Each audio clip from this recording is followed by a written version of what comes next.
2014년 업계 1위로 올라선 이후 지금까지도 왕좌를 지키고 있는 치킨의 왕. 대한민국에서 가장 많은 사랑을 받는 치킨 브랜드 교촌치킨에 대해 알아볼게. 교촌이라는 브랜드의 탄생에 앞서 항상 먼저 확인할 게 있지. 그래 바로 창업주의 인생이야. 1951년생 권원광 회장은 부잣집 막내 아들로 태어났지만 군 복무 이후 가세가 급격히 기울었어. 철물상, 판촉사원, 트럭에 채소를 싣고 팔기도 했대. 그쯤 결혼해서 아이를 낳았지만 벌이가 좋지 못해서 3,300원짜리 분유 한 통 사기 힘들 정도였다고 해. 결국 해외까지 가서 일했지만 갑상샘 질환을 안고 한국으로 돌아와. 이후 택시기사 일을 몇 년 정도 했지만 장시간 운전으로 몸에 부담이 왔대. 그렇게 1991년 3월 40대의 권 전 회장은 개인 택시 면허를 팔고 받은 돈으로 통닭집을 차리게 됐어. 고향인 대구에 가게를 차리고 싶었지만 이 수중에 있는 돈으론 어림도 없었지. 결국 구미의 한 아파트 상가에 자리를 잡았지. 당시 영어 이름의 치킨 브랜드들이 많았는데 그와 차별되게 한국적인 브랜드를 만들고 싶어 했어. 한국의 시골 마을을 고급스럽게 표현하고 싶다는 생각에 떠오른 게 바로 교촌이야. 교촌이라고 정하고 유명 서예가에게 부탁해 이 붓글씨로 교촌 마크를 만들었대. 구미의 작은 가게에서 교촌이 탄생한 거야. 하지만 이 프랜차이즈도 아닌 동네의 작은 가게에 누가 오겠어. 장사가 잘 되지 않았다고 해. 이때 양념 통닭 대신 담백하고 뒷맛이 깔끔한 간장 마늘 소스를 만들기로 결심하거든. 그렇게 2년에 걸친 수많은 시도 끝에 교촌 특유의 이 간장 마늘 소스 개발에 성공하지. 하지만 찾아오는 손님이 없는데 이 맛을 누가 알아주겠어. 셀프 홍보가 필요한 상황이었지. 그런데 이 방법이 좀 특이해. 그 당시만 해도 114에 전화하면 전화번호를 알려주는 시대였거든. 강 전 회장이 114에 전화해서 이 교촌치킨 번호를 물었대. 자주 전화해서 이 교촌을 물으니까 114 안내원들 사이에서 교촌이 화제가 됐나 봐. 그 노력의 결과 무더운 여름날 안내원들의 치킨 주문이 들어왔어. 기다리고 기다리던 연락이잖아. 얼마나 열심히 만들었겠어. 오죽하면 치킨이 식을까 봐 그 더운 여름에 에어컨도 안 켜고 땀을 뻘뻘 흘려가며 배달을 갔대. 또 치킨과 손님에 대한 지극정성이 결국 대박을 부른 사건이 있어. 저녁 무렵에 남녀 손님이 와서 치킨을 먹고 있었는데 인근 회사 직원 10여 명이 회식한다며 가게를 찾아왔지. 그런데 매장 안에는 4인용 탁자가 3개밖에 없었거든. 아쉽지만 그 손님들을 돌려보냈대. 왜냐고? 이미 먹고 있는 손님들이 불편할 수밖에 없어지니까 그건 안 된다고 판단한 거야. 여튼 그렇게 손님을 돌려보냈는데 그걸 지켜보고 감동한 남자 손님이 권 전 회장에게 다가갔대. 감사를 표하며 자신의 명함을 전했는데 대기업 구미공장의 노조 간부였던 거야. 그 이후부터 노조가 주관하는 각종 모임, 또 집회 때 교촌을 찾았다고 해. 그러다 구미 인근 지역인 김천까지 그 소문이 났나 봐. 어느 날 김천의 한 중년 남성이 찾아와서 기술 전수를 부탁하거든. 그게 바로 교촌 가맹점의 시작점이야. 그렇게 교촌은 경상도에서 이름을 알리다 2000년대 초반 수도권까지 진출하며 전국구 프랜차이즈가 됐어. 한마디로 치킨 꽃길을 걸었지. 교촌이 전국구 프랜차이즈로 성장하는 데 있어 가장 큰 역할을 한 게 바로 권원광 창업주의 뚝심이 아닐까 싶어. 브랜드 비책 첫 번째, 바로 정도 경영이야. 1996년도쯤 이 닭고기 수급이 불안정할 때였어.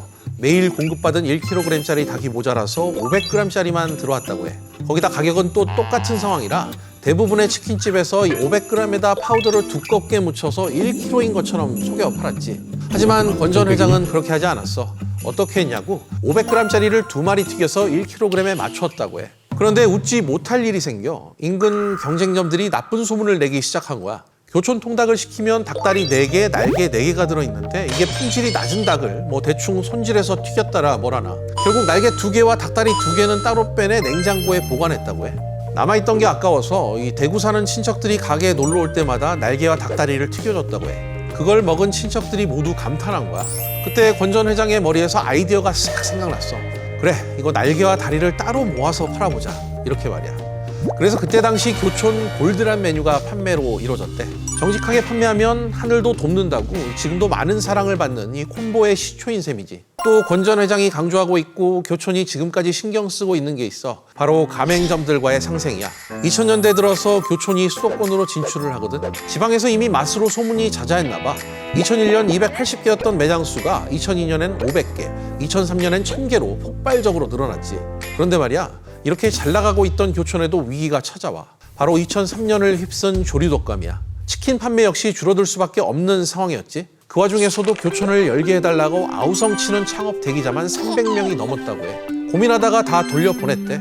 그때 당시 가맹점을 하나 열 때마다 본사이익이 2천만 원을 넘던 시절이었거든. 뭐 300명이라고 하면 뭐 약 60억 원의 이익을 포기한 셈이지.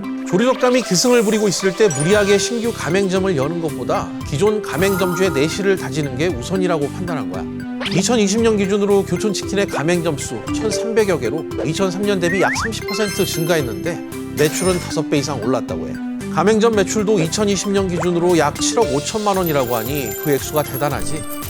경영을 잘한다고 해도 교촌을 만든 건 한번 맛보면 멈출 수 없는 맛 때문일 거야. 각 치킨 브랜드마다 대표하는 메뉴가 하나씩 있잖아. 그런데 교촌하면 딱 대표되는 메뉴가 없어. 간장, 레드, 허니 이 세 가지의 인기가 고루 있기 때문이지. 이걸 가능하게 한 건 뭐다? 맞아, 바로 소스.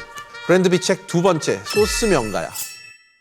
좋은 음식은 좋은 재료에서 오는 법이지. 교촌의 대표 소스 모두 좋은 원료를 사용하고 있어. 초기 교촌 치킨을 먹여 살린 간장 시리즈를 먼저 봐야 해. 창업했을 당시만 해도 대한민국 치킨계는 양념치킨, 프라이드 치킨밖에 없었거든. 간장이란 이 틈새 공략에 성공했기 때문에 지금의 교촌이 있는 거야. 이 간장 시리즈는 권 전 회장이 재래시장에서 맛본 간장에 착안했어. 그렇게 끈적이지 않고 깔끔한 맛을 내기 위해 국내산 통마늘 또 발효간장을 사용했지. 튀긴 닭을 소스에 한꺼번에 넣어서 뒤섞지 않고 붓으로 하나하나씩 소스를 입혀서 바삭하고 깔끔한 맛을 내고 있지. 이후 2004년에 출시된 레드 시리즈. 인위적인 매운맛을 내는 캡사이신 대신 이 고추로 유명한 밀양, 예천 지역 걸 가져다 쓴다고 하네. 2020년 소비된 청양 홍고추만 1265톤에 달하지. 여기에 꿀과 딸기잼이 사용돼서 단짠의 정수를 제대로 보여주고 있어. 마지막으로 가장 최근에 나온 허니 시리즈. 이 허니 시리즈가 교촌의 최고 효자 종목이잖아. 달달하면서도 짠맛이 일품인데 이 달달함을 책임지는 게 국내산 아카시아 벌꿀이라네. 이 대표적인 세 가지 소스로 사람들의 입맛을 사로잡은 교촌 치킨. 하지만 간장, 레드, 허니 이후 그렇다 할 대표작은 아직까지 내놓지 못하고 있어. 한번 제대로 만들면 얄짤없이 맛있는 치킨을 내놓는 교촌이니까 어서 대표적인 신메뉴가 나오길 기대해 볼게. 우리나라 치킨의 대명사가 된 교촌 치킨. 치킨업계에 미친 영향력도 대단해. 국내 치킨 프랜차이즈 최초로 상장에 성공하는가 하면 2018년 업계 최초로 이 치킨 배달료를 받아 소비자에게 사랑도 받았지만 분노도 좀 받았지. 무섭게 치고 올라오는 이 BBQ, BHC 사이에서 교촌이 어떤 방법으로 치킨 왕좌의 자리를 지킬지 지켜보자고. 계속 치킨 이야기를 했더니 벌써 술출하네. 지친 하루를 달래주는 치맥으로 하루를 마무리해보자고. 여튼 오늘 내용도 알찼다면 좋아요, 구독 꼭 눌러줘. 그럼 안녕. 치킨의 맥주 한 잔 할 여자를 찾아요.